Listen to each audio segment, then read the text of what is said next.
आज चैत्र नवरात्रि का तीसरा दिन है। नवरात्रि के 9 दिनों के दौरान मां आदिशक्ति को प्रसन्न करने के लिए व्रत, पूजा और कई तरह के अनुष्ठान किए जाते हैं। नवरात्रि के हर दिन मां के एक अलग स्वरूप की पूजा की जाती है। तीसरे दिन मां दुर्गा की तीसरी शक्ति मां चंद्रघंटा का आवाहन किया जाता है।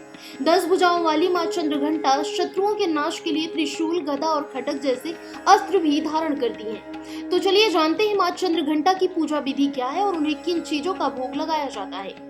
मां अम्बे की तीसरी शक्ति है मां चंद्रघंटा। सिन्नी की सवारी करने वाली मां चंद्रघंटा का रूप स्वर्णिम आभा से युक्त है। मां चंद्रघंटा अपने मस्तक पर मुकुट धारण करती हैं। उसमें अर्धचंद्र और दिव्य घंटी लगी है, इसलिए इस स्वरूप में देवी मां चंद्रघंटा कहलाती है। माता चंद्रघंटा की पूजा शारीरिक और मानसिक कष्टों से मुक्ति दिलाने वाली मानी जाती है। वे अपने हाथों में त्रिशूल, गदा, धनुष, बाण, तलवार, कमल, घंटा, रुद्राक्ष माला और कमंडलू धारण करती हैं। उनकी एक भुजा अभय मुद्रा में है, जो भय के निवारण का प्रतीक है। माता रानी के 9 रूप होते हैं, जिन्हें नवरात्रि में पूजा जाता है। मां अम्बे के हर एक रूप की अलग महिमा बताई गई है। माता के इन 9 स्वरूपों की पूजा करके साधक जीवन में शक्ति, साहस, निडरता, लीडरशिप जैसे गुणों की प्राप्ति कर सकता है।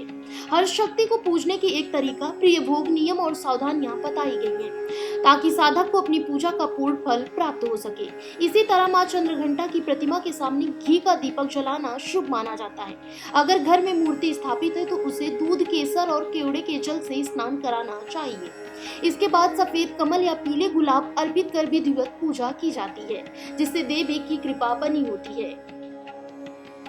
धार्मिक मान्यताओं के अनुसार मां चंद्रघंटा को दूध से बनी मिठाइयां, शहद और खीर का भोग अत्यंत प्रिय है।